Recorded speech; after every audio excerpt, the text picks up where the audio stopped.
Hey y'all, all right. I'm hopping on here real quick in the beginning. Please, if you could, you're going to watch this video on the 3.4.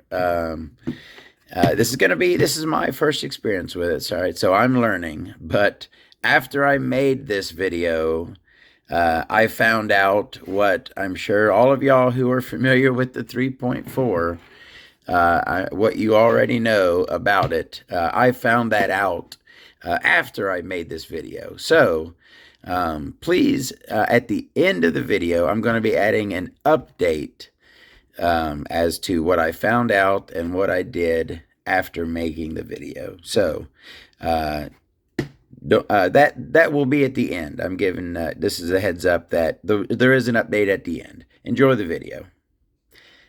This is not really a Nitro thing, although this is for receiver packs, so it certainly can be used for Nitro. It's kind of a cool little thing. I like the little kickstands on it to hold it up there. I always like when I have nothing to talk, nothing to show when I'm making a video that it's just a little talking. I like at least have something for you to look at or distract you, I guess, apparently. Enjoy the video. Hello and welcome to Nitro Talk. Today we are, amongst other things, we're going to be taking a look at the Losi 3.4 Nitro engine. My first look at the Losi 3.4 Nitro engine. If you're into Nitro engines, vehicles, anything at all to do with the Nitro side of the RC hobby, please give me a like and subscribe. I'd really appreciate it. For those of you who are coming back from part one, the unboxing, which I just went to take a look at that video and noticed that for some reason the beginning of it was messed up, so I had to chop the first 5 minutes off. And if you saw that video and noticed that I still wasn't even into the box yet, yeah, you know me. I had a few things to say before, so I will have to throw a little intro in the beginning of that just to explain a couple things that got cut off. So I'll be making that video. All right, so let's talk about the Losi 3.4 here. Not only are we going to be taking a look at this thing, we are going to try and repair this thing. It is pretty much shot at this point. And, you know, it brings up a whole dilemma about the eBay thing. I'll bring it up at another time. I don't want to make this one too long because we got a lot to do here. So there's three main problems with this engine. Probably the main one being that it is has no compression, as you can see. Oop, the piston comes pretty much up to the top of the cylinder, so we need to do a pinch on it, right? So that's number one. Number two, this is the front bearing for the engine, and just to make it really easy for you, I'll put that ain't gonna work. If you see, now look at this like two silver rings and two black rings, okay? Or one black ring. Two silver rings with one black ring in between them.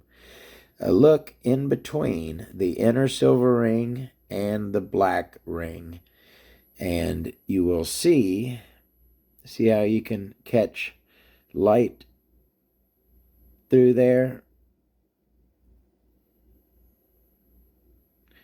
That is how I tell a bad bearing, when I can look at it and see light at that section right there where the seal meets the inner race, essentially, is where I'm talking about. If you can see light through there, that's a bad bearing. And then the third problem is that this is the O-ring that was on the back plate. And as you can see, there's a bunch of junk on it. That is corrosion. For some reason, it kind of like ate into the metal there. You can see it's all corroded at that corner where the O-ring sits. So that's not good. And if those of you who watched the first video where I took this off the chassis, you will know that the previous owner had tried to seal it up with silicone RTV gasket maker. That's, to me, that, leaving that corroded setup on there and just throwing some RTV on top of it, that to me is like, back when I was a kid, we had console televisions, right? And no, younger people, that's not a television with a game console built into it. A console television was like a piece of furniture. It was in a big wooden cabinet. You could actually get the wood on the cabinet to match your wooden furniture. But anyways, and a lot of people did this back in the day. So your console TV would crap out on you, right? And a lot of people would just leave it where it sits and throw another television right on top of it, right? And then watch that television. That's what comes to my mind when I saw that, right? It's throwing a Band-Aid over another Band-Aid. You know what I mean? So how do you fix that properly? We're going to fix that problem properly because, that corrosion in there, the O-ring's not going to sit well. So we need to seal that back plate. I mentioned before, I'm dead set against RTV gasket. These engines are designed, the manufacturer puts O-rings in places where that it's going to leak, and that's how they're made. So I'm going to throw on my goggles. No, I'm not going to the shooting range, but I am pulling out my Dremel. So always wear safety goggles when you're using your Dremel, and especially when you're using a wire brush wheel. These bristles will go flying. Even if you are wearing goggles, do not put your face or really anything anywhere that this could shoot out from, like from this. You know what I mean. All right. So this is how you fix this back plate properly. Take your wire wheel and try to get to about where you can see it.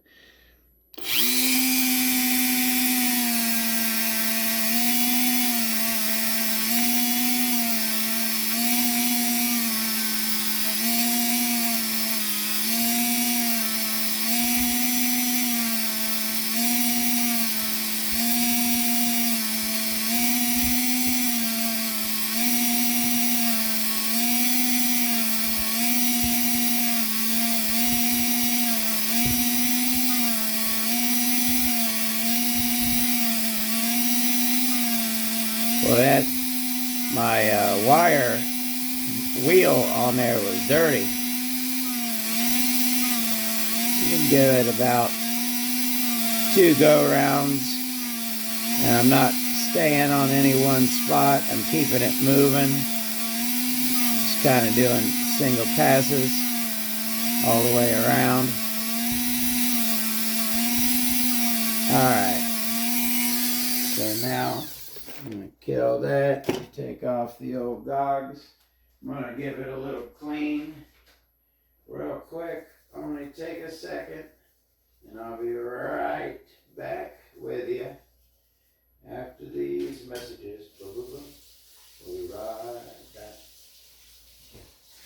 All right, a little spray off with some air.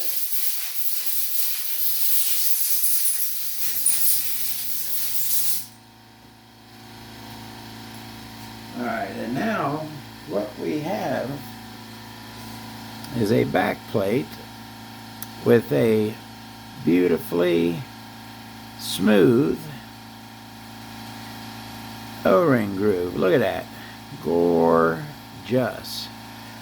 Now, got my freshly moly coated O-ring right here. Silicone. I'm replacing the original rubber with a silicone. So throw that on there, and that is ready for install. All right, now second thing, let's go ahead and throw that bearing in. Now I like to do everything. I like to show y'all everything, but I need to pull this out to get a good measurement on it, measure the width, make sure I had one. I figured it was a standard small block front bearing, but you never know. So I went to the bearing stash, found my 7x17x5 is what that one is, the one I took out. I got one brand new one. I never replace something if I can repair and reuse what's in it, right? So I can't really repair that rubber seal on there. I guess I could replace it, but where am I going to get it from? I have to take it off a good bearing to put it on there, so you know what I mean. Now, I'm not going to chuck that. That'll go in with it'll go right in here. Actually, you know what? Let me go ahead and throw it on in here. This bearing right here is another bad bearing. So that's a bad one. I got one brand new one in there, and I already pulled out to clean these two. And these two are both good, used, good front bearings. I noticed while I was cleaning, I was like, ooh, looky there. That is a Losi original front bearing, small block. Now, I got no problem using that, but I'd rather save that. You know what I mean? That's a nice piece. So I got this metal shield here. It is very good shape. Used, but nice and tight, works perfectly well. So I'm going to go ahead and throw this metal shield on there. Metal shielded bearings, a lot of people will say you really shouldn't do off-road with a metal shielded bearing. But I've never had issues. I've got a few off-road engines with metal front bearings. And I haven't had any issues with it. So I want to throw in that metal shield front bearing. So I'm going to go ahead and do that next. I got our back plate fixed. Grab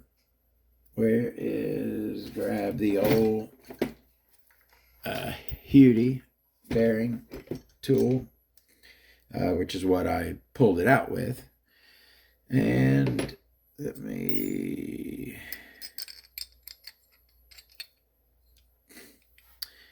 and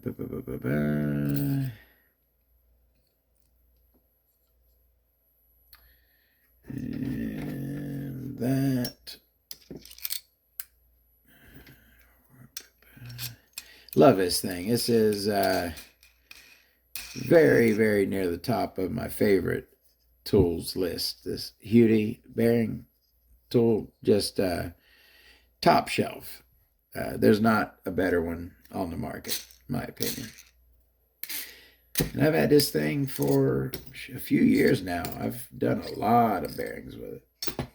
All right, so our front bearing is in. Let's go ahead and always when I put a bearing in, stick the crank in and check, make sure you're nice and straight, and we are nice and straight. All right, so that's 2 problems down. Now to the big one, pinching that sleeve. Well, this isn't going to be my sleeve pinching video. I'll do that another time where I show you my home method of pinching sleeves. Now, I'm going to pinch this sleeve, right? But I'm not going to do my home method.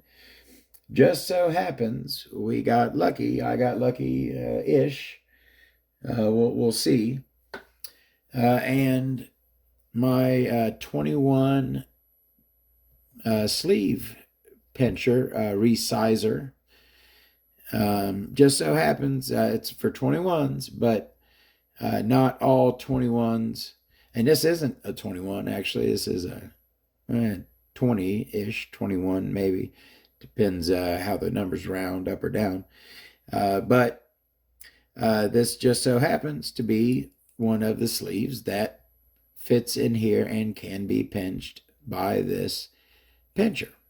So we are going to use it. Like I mentioned during the RC, the Nitro Gimmicks video, I had touched upon this and said how, only certain 21 sleeves fit in it. And also I had mentioned how I like to give it 4 pinches, essentially, spinning it, because, it's connected there, so you're essentially squeezing this side, right? So it's kind of, it's not a full circular, even press. So I'll take the, use the indexing notch as my guide. I'll start it in one spot, pinch it, move it 45, 90 degrees to the next position, 90 more degrees for the next pinch, and then finally ending up, 12, 9, 6, 3, like a clock. You know what I'm talking about. All right, so let's go ahead and do that. Now, I also mentioned, I had figured out the best way to use this was clamped in a vise, is how I used to use it. But I don't know where my vise is. This was before my fire last year, for anyone who remembers I had mentioned that in video. Anyways, oh, you know what? I bet it. Anyways, so no vise. So what I'm going to do, because the thing is, you got to get a really good torquing on this thing. You got to really tighten it down, right, with the hex key, and holding it in your hand, it just kind of, you're fighting your grip strength, essentially. So putting it in a vise helped a lot, but since we don't have that, I figured I'm going to take my crescent wrench here and essentially, set it to the size of it, and I'll use that as my leverage. I'll kind of hold all of that instead of just holding that. And then also I had mentioned I like to, you need some leverage on this as well. So for that, I will be using this old Integy handle to give me some extra length for extra leverage.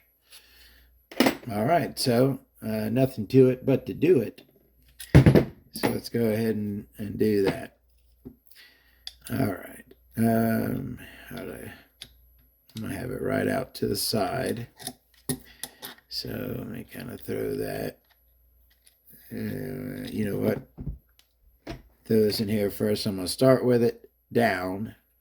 And you see inside there's that little line inside there. That's how you know the orientation of this.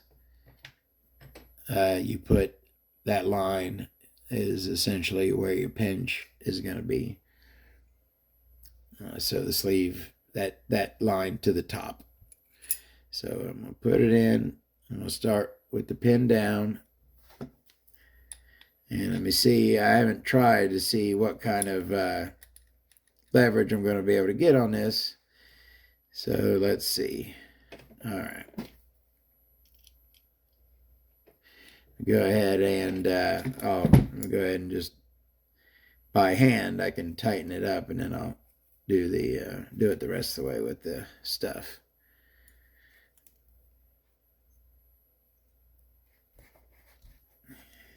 Make sure it's right where I want it. All right, so god dang it, keeps spinning on me. All right, so it's where we want it. You see, I've squeezed these two together. You see how much closer these two are. They started approximately that wide, and it's now got a firm grip on it, but you want to give it some more. So I'm going to put this in here, and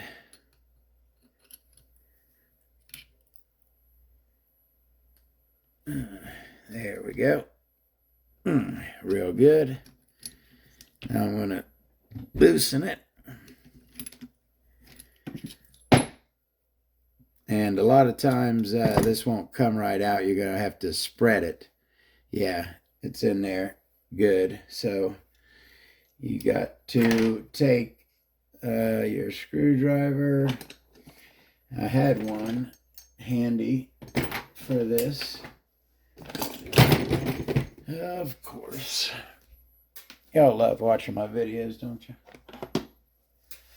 All right, take our flathead, carefully get in there. There we go. Loosen her up.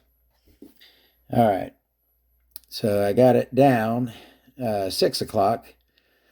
So now I'm going to come to 9 o'clock and give her a niner.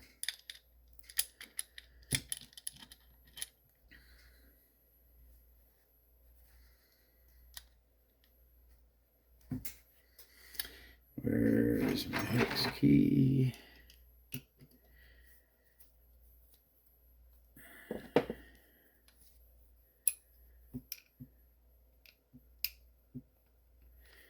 This is riveting, isn't it? All right. There we go. All right, 2 down. Ooh. 2 down. Get that out of there. Find my good screwdriver.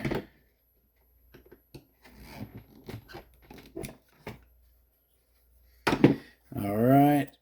And we'll continue to now to 12 o'clock.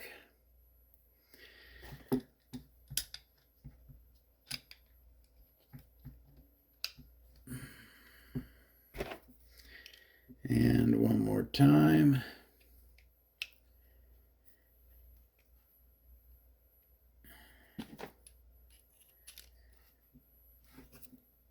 There we go. Oh, yeah.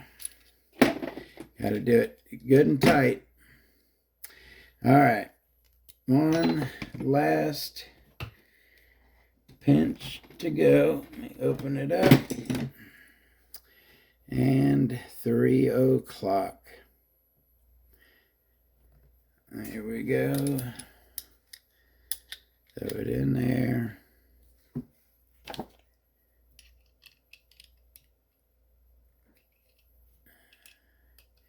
I'm expecting this screw to strip out, this bolt to strip out any day. I've probably done this 7, 8 times. All right, that is the last one. So let's see.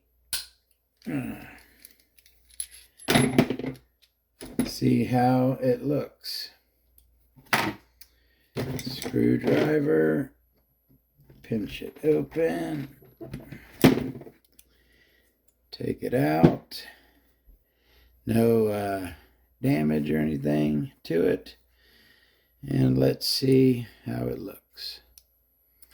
Always put the piston in the same orientation that it is in the engine.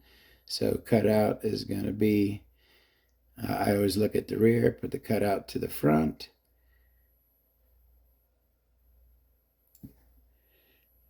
That is right about, and I wish I had better light.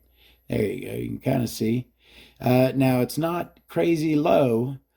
That's the thing about this thing. It does not, well, it's kind of a good thing about it. You can't over pinch with that thing. My home method, my other, I guess, home method that I will show in a future video, you definitely can over pinch with that method. So this thing, the thing I like, it gives it, certainly gives it a pinch, and the engines work great. But like I said, it's not a heavy, really low pinch. That's, you know, just right below the where it stops, the end of the stroke. So perfect. All right. So our engine should be, we replace the bearing, fix the back plate, and pinch the sleeve. So she should be good to go, ready for a test, at least, definitely. All right, so before, or I guess as I'm throwing it back together, let's take a look at the parts, me and you, for the first time. Check out that crankcase. And for those of you who did watch the video where I took it out of the chassis, the thing was friggin' filthy, wasn't it? So ultrasonic bath took care of all that. She is looking good. It's very tiny is the thing that strikes me. And the dimensions are weird. Like this right here, the crank seems, this section seems short, right? But then it's got, you know, this part's long. It's it just seems, it seems stubby. You know what I mean? It's like real short in that dimension. But interesting, good looking. Got some cool lines on it. Losi right there. Those are the mounts for whatever vehicle that is. I still don't know for sure. I'm guessing a 10SC, if that is a thing. It looks like a short course truck. I thought it was a 10T. Small block, has a, doesn't have a Traxxas style exhaust, has a standard small block exhaust. But it comes with, I'm very sorry about that. It comes with this gasket, a little different style of a gasket. Rear bearing was fine. The other thing, and I mentioned before you go to pinch an engine, always check to see if you got a good rod. If your rod is garbage, then you got other issues. But I threw this on here, and I tell you what, not only does it not have any slop, that thing is tight on there. You can't, like normally you can get, how I check a rod, right, is I throw it on and I give it straight in and out, right? Now you can always wiggle a con rod, give it one of those, but I pull it dead straight from the direction of the rod, and I check it that way. And this thing, it does no play whatsoever. So rod is good. And now it has a good pinch. So I think this engine should run perfectly fine. Now we'll see. That's our crankcase. Like I said, the rear bearing was perfectly fine. Before we throw that crank in, let's take a look at that. Like I said, it seems a little stubby, but I don't deal with a lot of small block cranks, so maybe this is the standard dimensions for a small block crank. Not super fancy. This is kind of odd. That is sharp right there. They did not smooth that corner right there at all. Like that will get you both sides. They didn't smooth that, so it's like a half moon shape right there on the bottom side. Big lip right there. It's not really opened up. No shark fin. Kind of plain on the crank. Pretty plain. Induction window is cut nice. It's quite large. That's about it though. No filled or not really ramped either. Nice thin wall on the leading edge. That's the best I can say about it, and it's opened up pretty good. But that's our crank.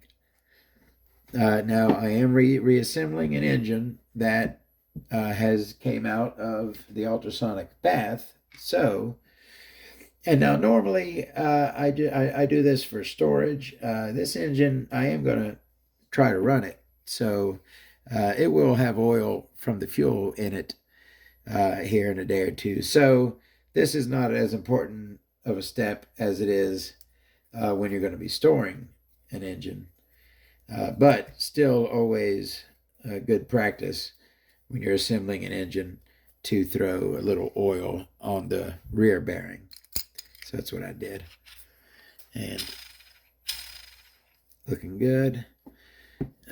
Piston as well. I'll give it a couple drops around the perimeter of it. Give it one of those. I'm not gonna. You know what? Let me go ahead and do it right. I also do the bottom end of the conrod, a little dot of oil in there. All right. I wonder if I can. I don't think I've ever tried to do this on camera because it's easier to put it over, hold it out in front of me. And watch, I'm going to look like a fool. You know what? It's a lot easier from a different angle. There we go.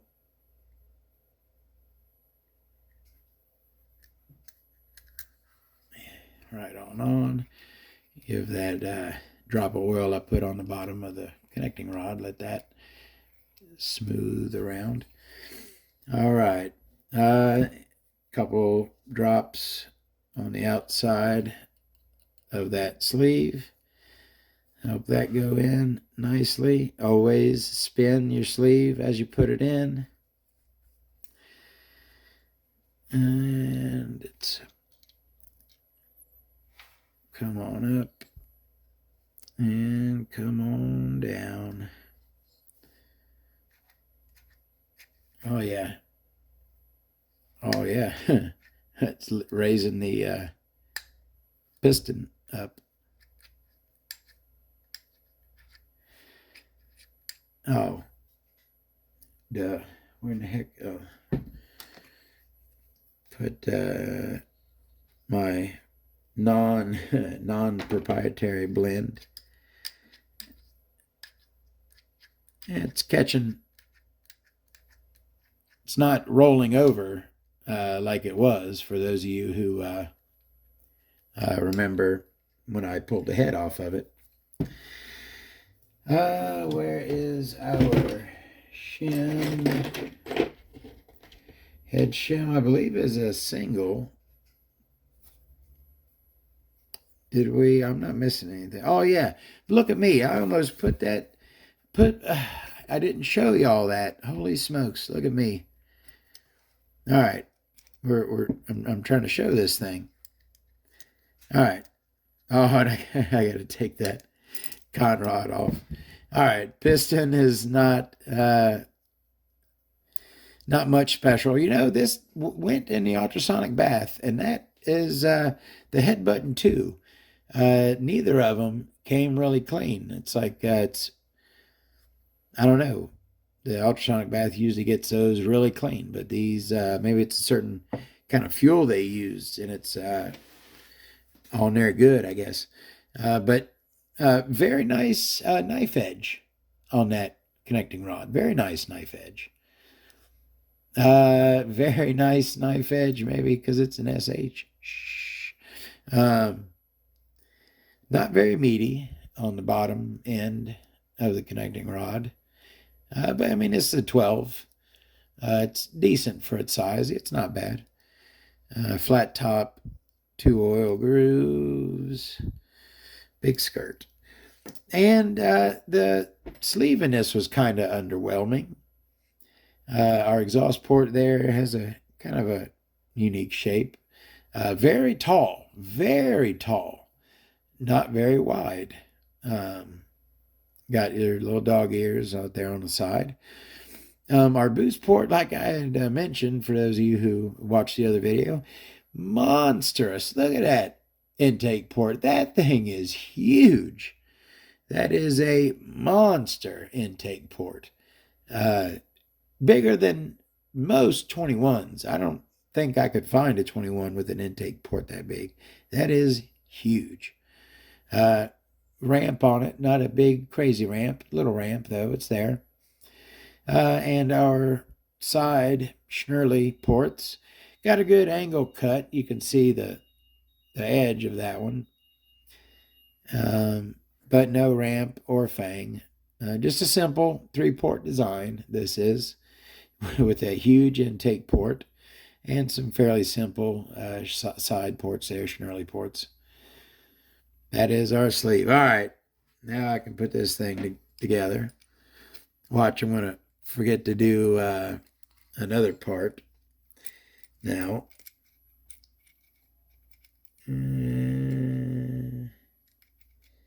Gotta get, especially these ones with pull starts. You know what? These ones with pull starts, that so much. Here, I'll kind of show you. I don't want to let it go. You see, you got to kind of angle it. You know how to put a conrod on. All right, conrod's on there. We can put our sleeve in, always spinning.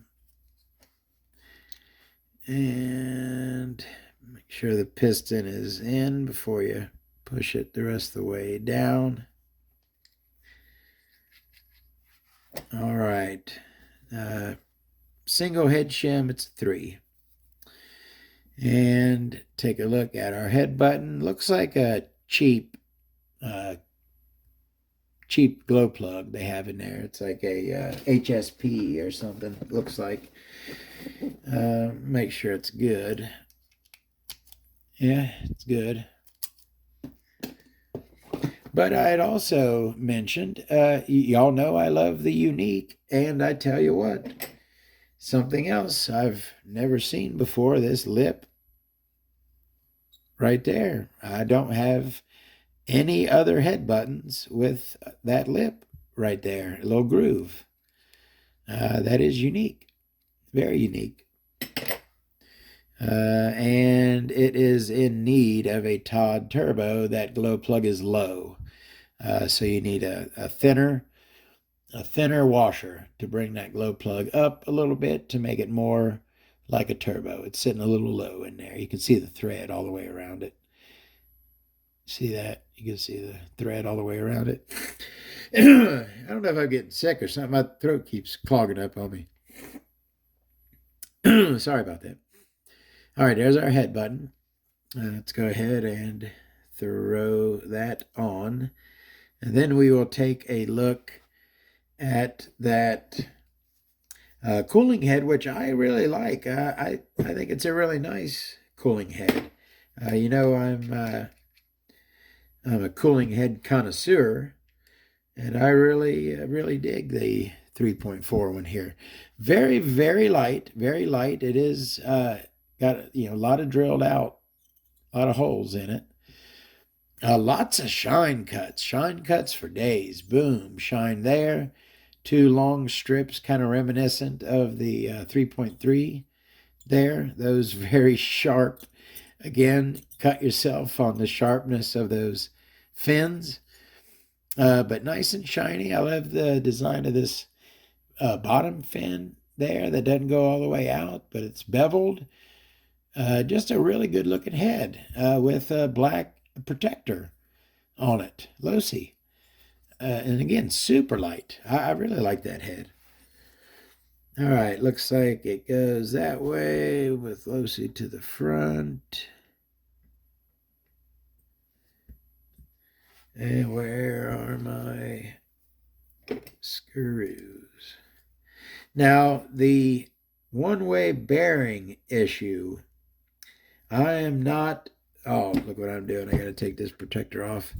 I am not sure if that one-way bearing is going to work. It's kind of hard to, those little rubber things. Yeah, for those of you who saw it, it's really odd, and I'm not familiar with it. So it seems like it's back together, but you won't really know until you get it trying to spin the engine over and see how it reacts to that. Never tighten your bolts all the way down one at a time until you have at least two in. So make them touch, but not tight, right? So they're touching, but they're not tight. They're the other two in. Oh, was I out of frame? Sorry. I am Steven friggin' Spielberg over here. Do that. And over here, and then I'll come back, now that they're all touching, I'll come back and give them a tighten. Tighten. Across the way. And that one. And across its way. And I most certainly did, just put that head on wrong. With the cut is supposed to be off to the side. At least I noticed it before I tried to like throw an exhaust on it and it don't fit or something. Like, oh, what the heck's going on here? And I guess I would have noticed it when I went to put the protector back on and the Losi wasn't aiming at the front anymore. Hey, mistakes happen. All right, I'll loosen this up. So while I'm doing this, what is next? I'm going to show you the back plate and throw that on. And then carburetor, we'll take a look at that, which that is essentially the Traxxas 2.5 and 3.3 carburetor. It has a black boot instead of a blue boot, is one big difference. Other than that, though, I believe they're essentially the same. The boot I barely got to in time. It was a little stiff. So I was kind of worried that if I went to moly coat it, that it would crack. But the cleaning in the hot ultrasonic bath, the warmth of the heat softened it up. So I rinsed it and dried it really quickly and got the moly coat on there while it was still warm, and was able, it's looking really good. Took the moly coat nicely, so that boot will remain good.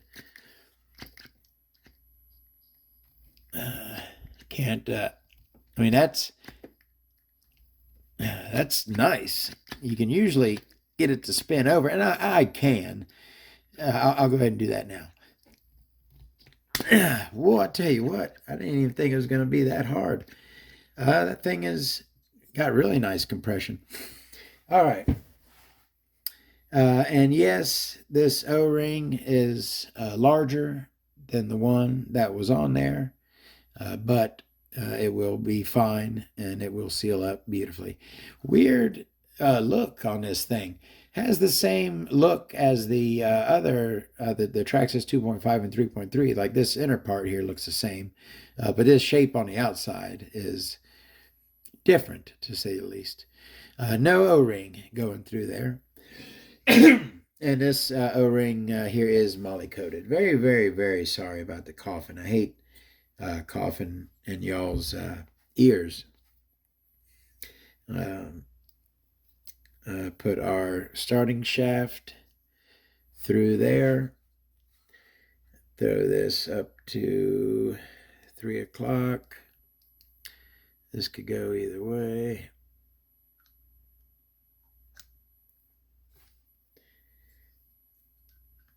And did that catch? Yeah. Is that really? Yeah. Let me grab my 2.5 millimeters back here. I like that. Yeah, I really like that. Throw these on here.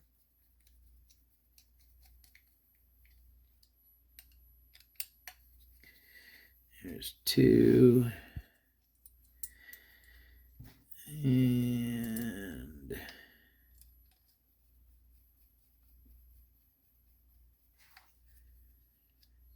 3.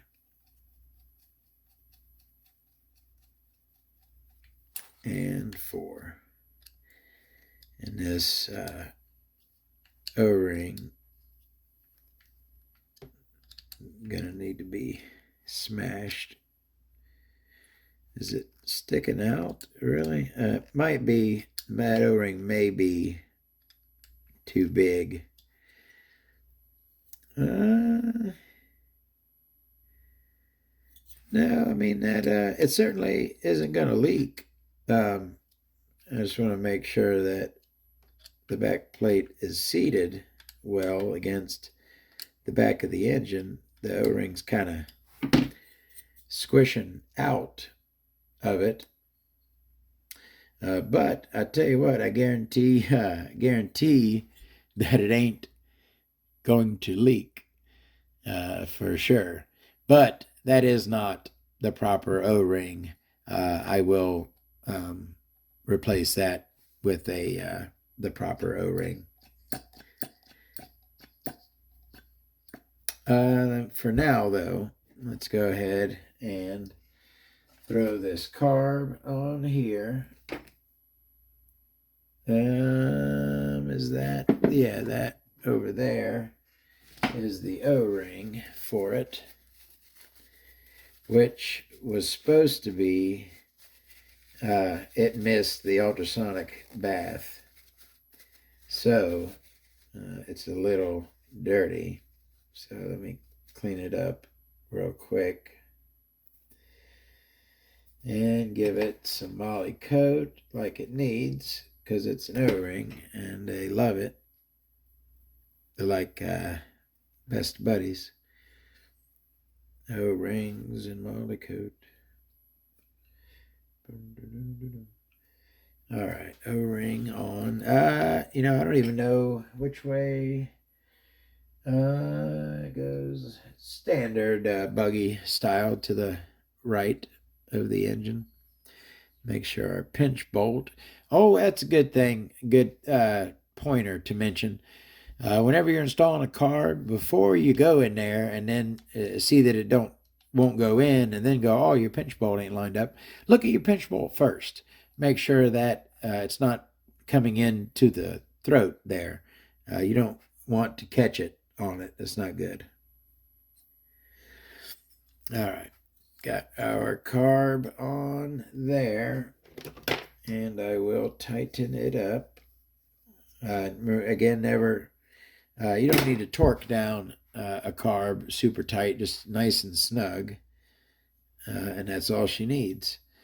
Do a quick little bit of molly coat on that gasket.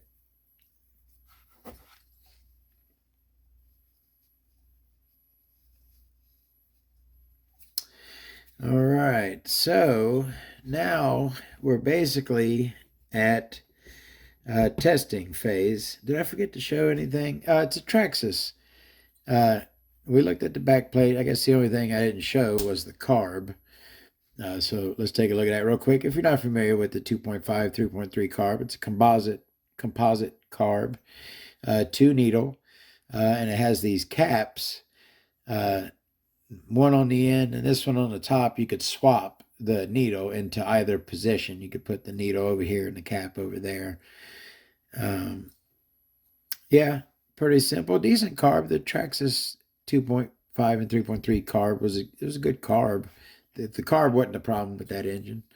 And this does not have the built-in throttle return spring that the Traxxas one does. This does not have that. All right, so that is, yeah, it's certainly, I think it's going to run like a top myself. I think it is going to run cherry. You know, should we give that one-way bearing a shot? I don't, like I said, is it just pressed together? I'm not familiar with this. I just kind of stuck it in there. I mean, I certainly don't have faith in it. It goes in there like that. And this gear goes there. This whole thing is absolutely filthy. But let me throw this back together. Throw a couple of screws in it. Now, I'm not, I really, do I need to spin the engine over? There's no real point in trying to spin this engine over. I mean, I know it's got to see how it pops. I mean, it's going to pop perfectly fine because it, to test the one, that's what I'm sorry, I'm brain farting. To see if that one-way bearing works. That's what we need to do. All right. 51 minutes. It's a long one. Sorry. Let me wipe this thing off at least. It is super filthy. Let me give it a little wipe and then a quick spritz. I'll be right back.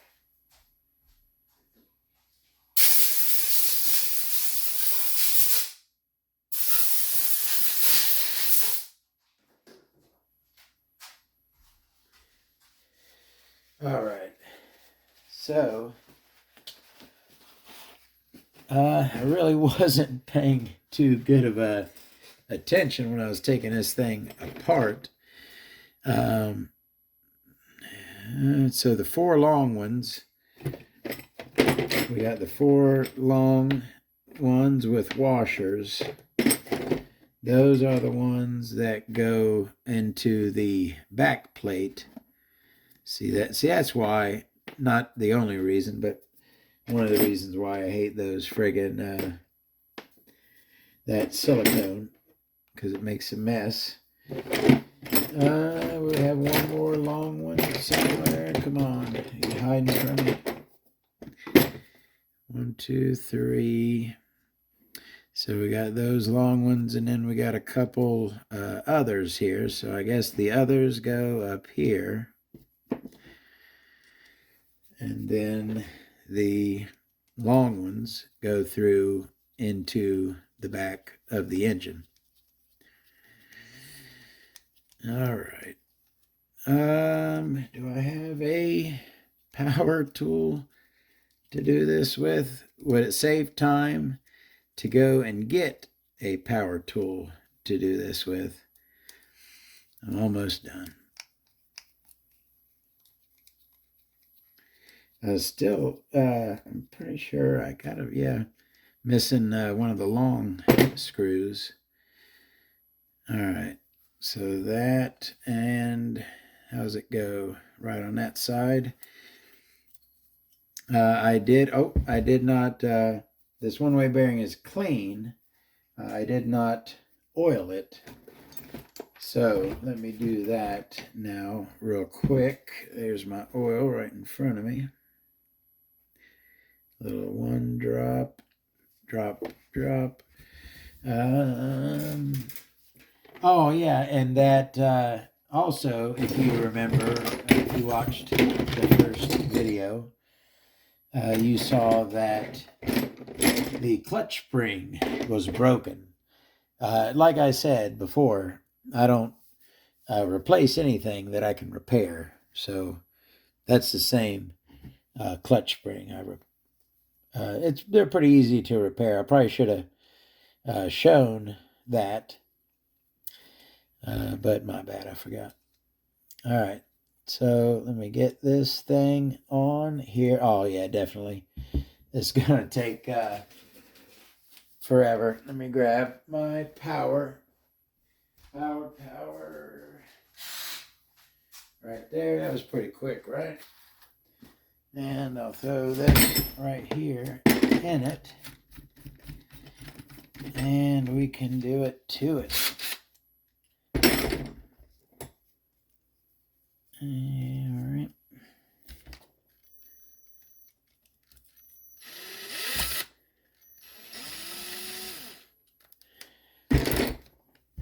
And definitely that one.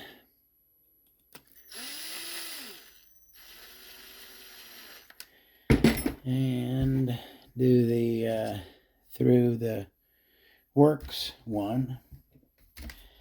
That doesn't. And that other one gonna hide from me. I'm pretty. There was 4 screws, right? Where the heck did the other one go? I mean, we could test that one way. All right, so we are trying to test that one way, right? Is what we're trying to do. So how do we do that? The easy way, I think, is the best way. So let me.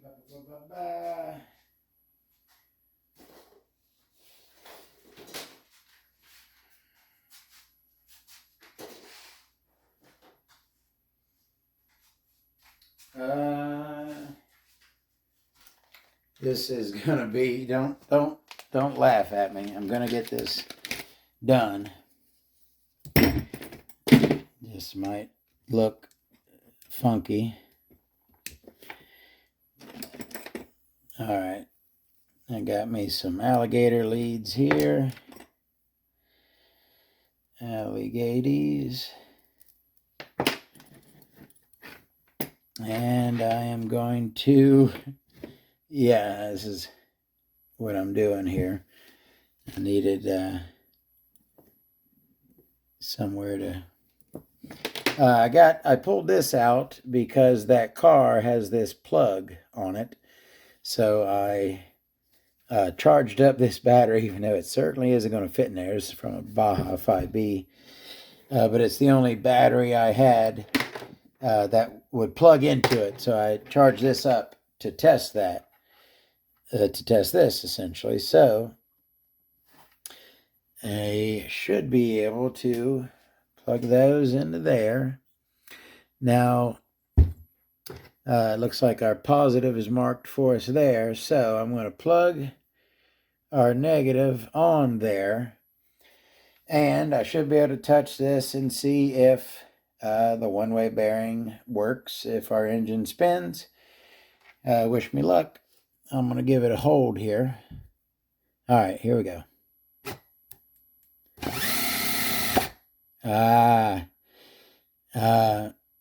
Yeah, it's spinning. It's not, it's got a little pop, you saw, but it's spinning. That bearing is not, it's spinning within itself. The two parts have came apart from each other. So they were correct that it does need a one-way bearing. That's a crappy design. I hate that design.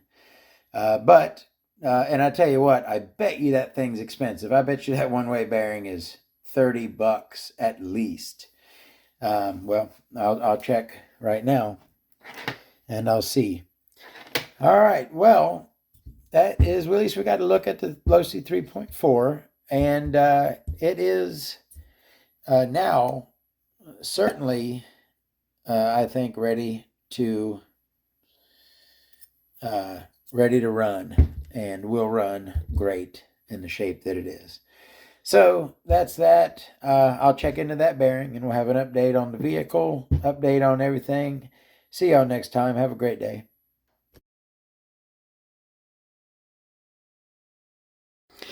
All right, so that was the Losi 3.4 video. It kind of ended on an up note, right? Oh, just got to look for those parts. But yeah, I'm sure that those of y'all who are familiar with the 3.4, you know that there are none of those parts. Those parts are all gone. So essentially, after I made the video and saw that those parts were not available, I started thinking about it and figured out what everyone else apparently figured out, that you just have to modify the Traxxas backplate, and you can get the Traxxas starting system on there. So this is the Traxxas pull start. Just threw it on there to test. I do need to break in this engine because it's been recently pinched. So I'm going to break it in, and then I'll try to get a Traxxas Easy Start and hook up the Ross with the Traxxas Easy Start and try to get this thing going. So that's the update. Yeah, I figured out that those parts are bye-bye, but we got a pretty simple solution to it. No big deal. Well, so that's the 3.4. See y'all. I will be doing updates on this vehicle at some point.